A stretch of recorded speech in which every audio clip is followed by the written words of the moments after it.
Well, hey everybody, happy Thursday. How are you? Going to do a video today on erasing those labels.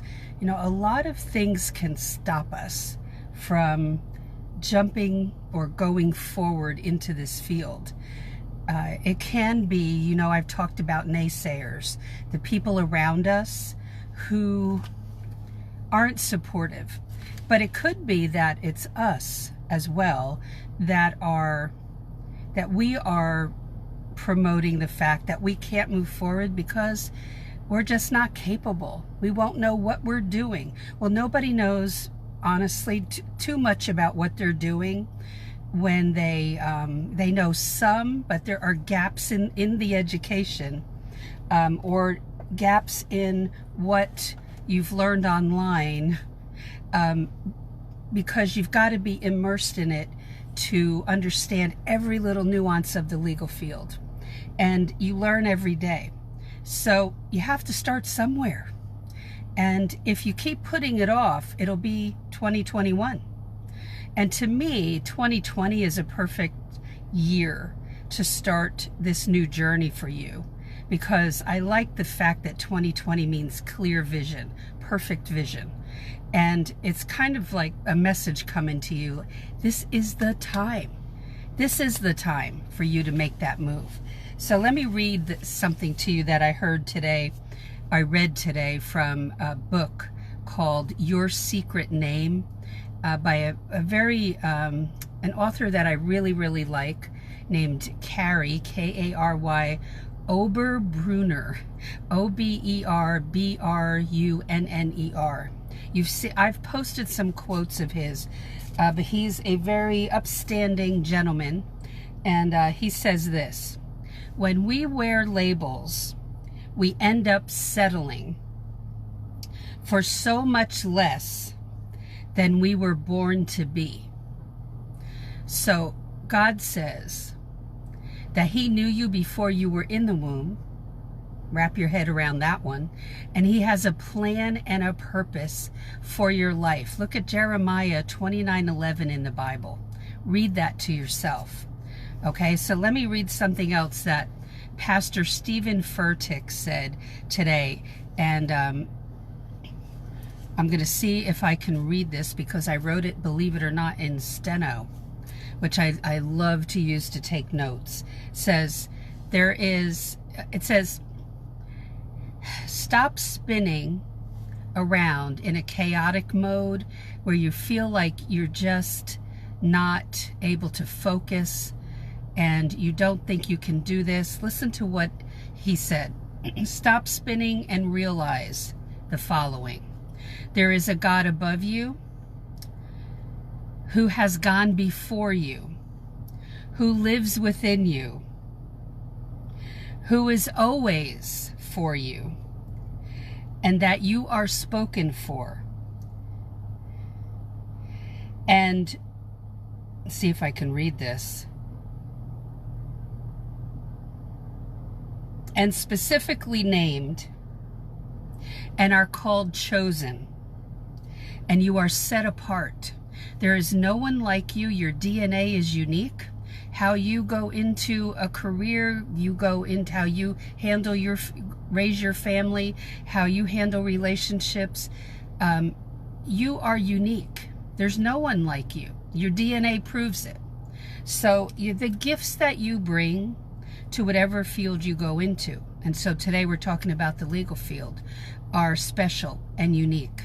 And remember that if you're a person who's the ultimate problem solver, or you're the person who, and everybody needs to be a great proofreader, and we all have to be problem solvers, but you already know what some of your gifts are, and they will do nothing but help you in the legal field.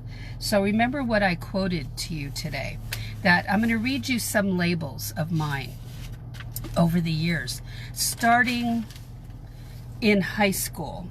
And I could go to elementary school, okay, where I did well. I was not an A student. I was a B student in elementary school, and tried to be a B student through high school, but sometimes I'd get C's and even D's.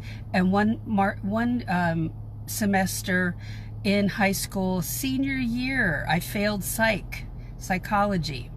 And it was one of my favorite classes because I wrote a lot of papers. And I made sure I didn't do that again. Didn't get in trouble really, but it was my own pride that I needed to do better. And so I raised it to a C, and then ended up with probably a C, B minus average or something. But that was what I did through school. B, mostly, sometimes C. In high school, we were in a huge high school. My senior class alone had 1,000 kids in it. So we had 3,000 young adults in the high school. We had sophomore, junior, and senior year.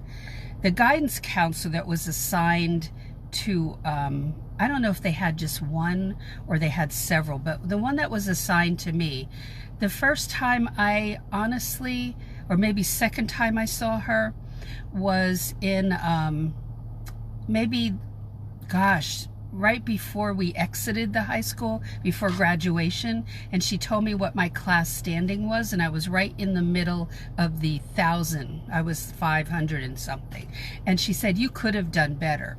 But let me tell you that I saw that guidance counselor once before, and she recommended I take drama class because I was so shy.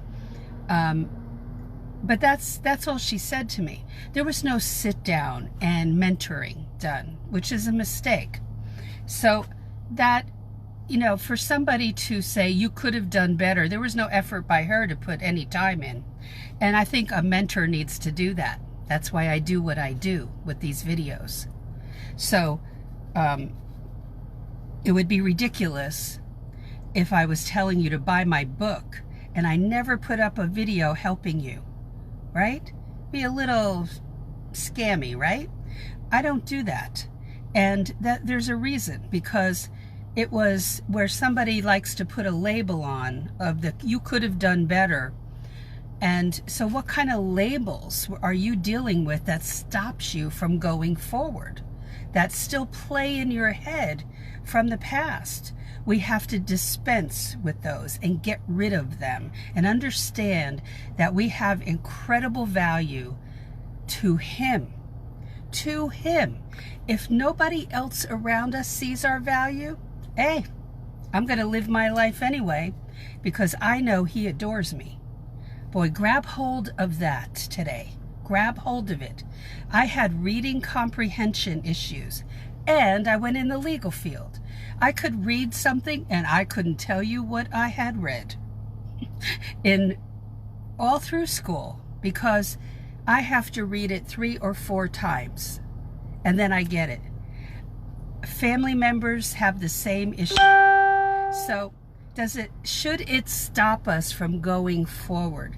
Let me tell you what else that you don't know. But I lost the sight in my left eye about 10 years ago. Oh gosh, more than that now. Probably 14 or 15 years ago now.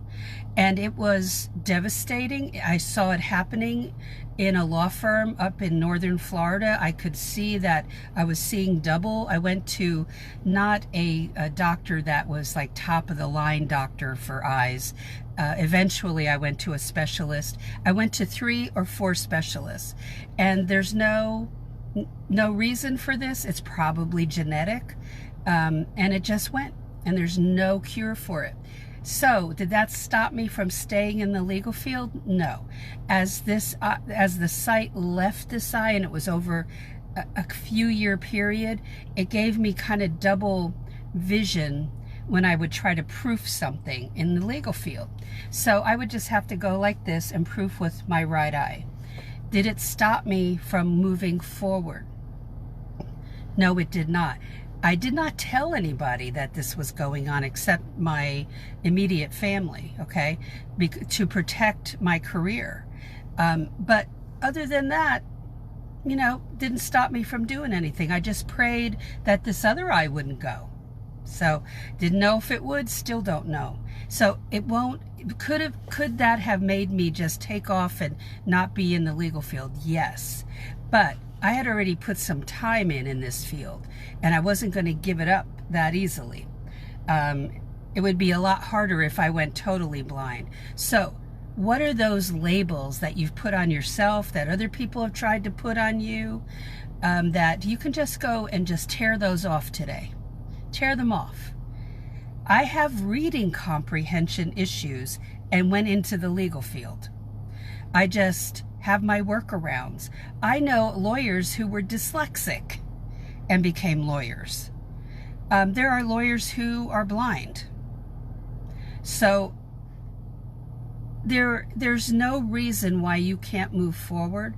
It's what we start, it's the negative self-talk, those negative labels.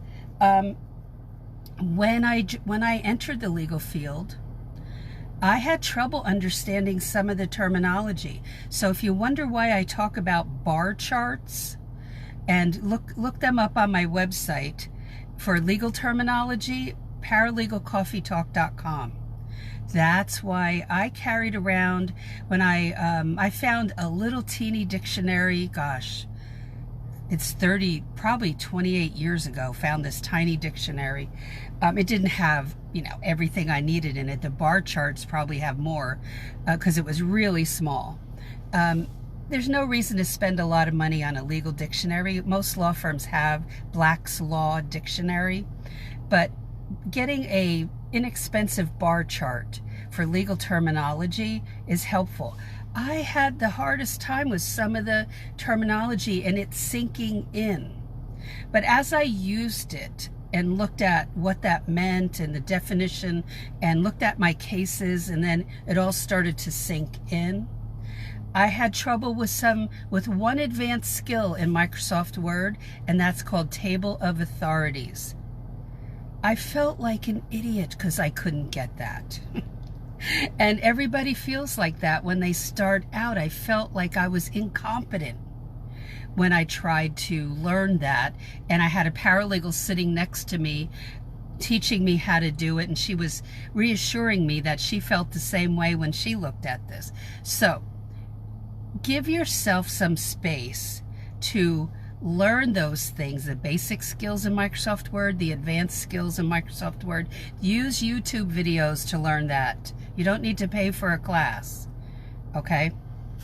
So if you're thinking that, oh, all these people that go into the legal field, they must just be geniuses. No, not hardly, and the attorneys aren't either, okay? Not all the attorneys that went into legal, some shouldn't be attorneys, some it fits like a glove, some just made it through college, some just barely passed the bar exam. So don't think that they're coming out and they are pure geniuses. Some come out of law school and do not know how to write a sentence properly. Yes, that's possible, but that's where we come in and we can help with that. I've done corrections on many pieces of correspondence because English is my strong area. But where our skill sets are and have to be in organization, we have to be administrative geniuses. But I call it administrative professionals, okay? And that we pull it all together. And that takes time to learn. But don't start labeling yourself that you're incapable of doing this. Even if your typing speed, you're having trouble with that, getting it up closer to 60 words a minute. Here's a secret. Don't depend on this, but most law firms, this is unbelievable, but most law firms don't test for typing speed. Don't ask me why, but some do.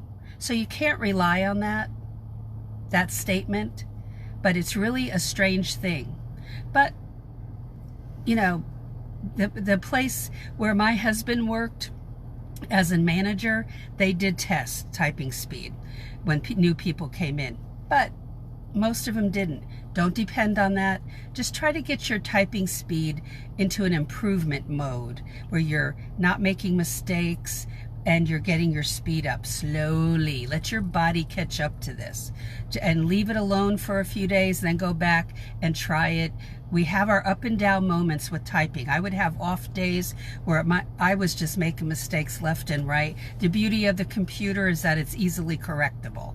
So, the proofreading is most important, because you don't want to turn in something that you've typed up and you give it to the attorney and it's full of mistakes. Unacceptable. What is acceptable, an acceptable label, is that you are an incredible proofreader, that you strive for excellence, that you are good to work around, that you don't gossip, you know? That you try hard not to make mistakes, that you're an incredible solution provider, that you try to find the answers to things. And so that's what we want to strive for. Those labels from the past, me, I'm a BC student, you know, I'll take a BC. I will take a BC average. It's better than an F or a D, but even if yours was a D, that's in the past. Nobody's going to ask you what your GPA was in high school when you go apply for a legal job. They don't care. They really don't care. They don't care what high school you went to, unless you went to the same one they did. So a mentor is here.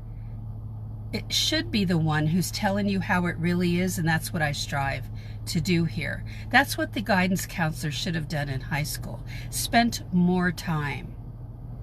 When I thought about going to college, and I was, I think, 18 or 19 maybe, my boss at the time said, go visit with a guidance counselor from your high school. And I said, oh, I don't know if they're going to be able to help me. And she said, oh, they'll know. And I made an appointment with one I had not known when I was in high school. And when I arrived, it was obviously during his lunchtime, and he looked at me very haughtily and said, what do you want? So does that give you an idea of how not engaged they are as mentors in my high school? And I said, I wanted to know how I could get into college since I didn't take college prep courses. And he said, you just pay for it. Hold on, guys.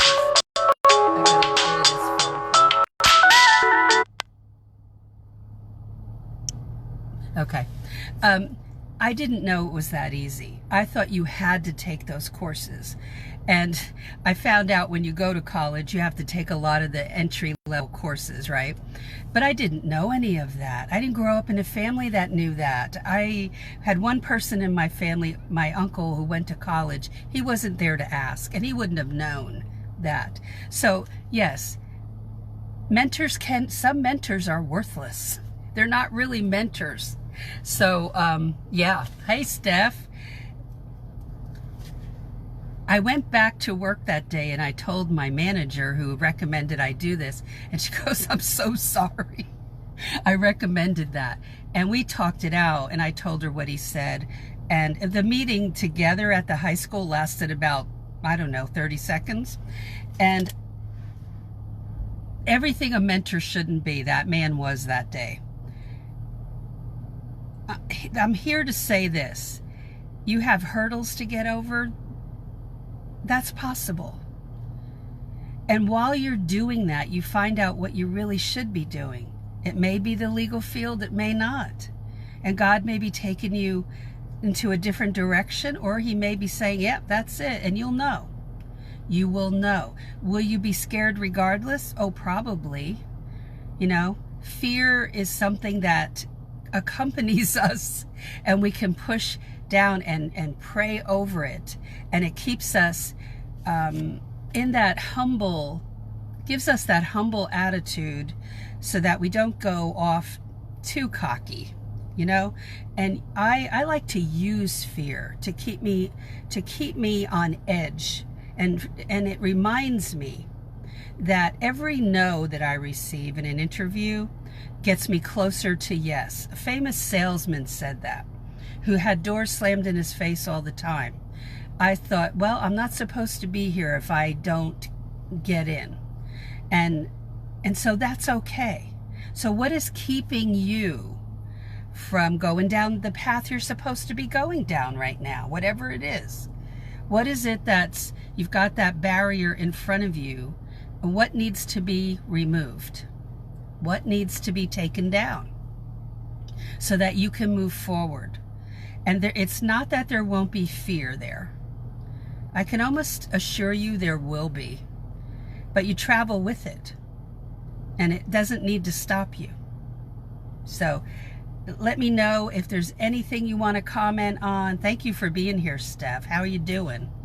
And or while you're watching this on replay, it's the labels that we give ourselves can be quite damaging, or that we keep telling ourselves, I've got a disability. Like people will look at this left eye blindness. If they knew about it, they would say, oh, you have a disability. What does it stop me from doing? Not much. Not much. I'm driving my car. It throws off, like if I'm walking, if I go off a curb, it'll throw off the depth perception of that curb. But other than that, or what's really funny, if somebody hands me change, I have to open my hand and let them put it in my hand, because there's depth perception right there, but not when I'm driving. So, what will you let stop you today? And what has been stopping you? Now's the time to say no more. I'm going forward. Okay, I am going to do this, and just go. Now go to my website and get the complimentary items there that are free for the taking. It is the list of jobs that you might not have known about for paralegals, called 19 Alternative Paralegal Careers List. So go to paralegalcoffeetalk.com and get that list. Up at the top, you'll see it. Look for the number 19. And then get the free chapter of my book, Legal Break-In, and get the Goals Journal. Okay? And get those items for yourself. And think about what you're dealing with, what's stopping you, and then let's move that out of the way. You know, it's a Bible story that you might be very familiar with, because if you saw the Ten Commandments, you saw this with Charlton Heston. You saw that there was something in the way of the Israelites when they were fleeing Egypt. You know, and the label they were dealing with was slave. And that's how they were looked upon by the Egyptians. But as they got closer to that body of water, Moses held out his staff with the power behind it. Whose power was behind it? Not Moses's. It was God. And they parted the Red Sea, and the Israelites walked across. Well, you ask God to part your Red Sea for you today. Ask him to part that troubled water for you today, so that you can move across to that other side, right? What a picture of getting past the barriers. What a picture of being rescued by God. What a beautiful picture of how much God adores you. Yeah, today, right? He would do that for them. He does that for you. So ask him today to do that for you, to heal your mind from the past, whether it be hurts, traumas, any of it, to move forward into everything that he has for you. Remember, listen to what I read to you from the book, Your Secret Name. When we wear labels, we end up settling for so much less than we were born to be. So he has some very special things in place for you, and he wants you to walk across and around that barrier. He'll make a way for you today, okay? So have a great one today, and if you have any questions or comments, post them below, and I will talk to you in tomorrow's video. All right, so take care. Thanks for being here live with me. Thanks, Steph, and anybody else who is here with me live. Love you guys, and anybody watching on replay, and I'll talk to you tomorrow.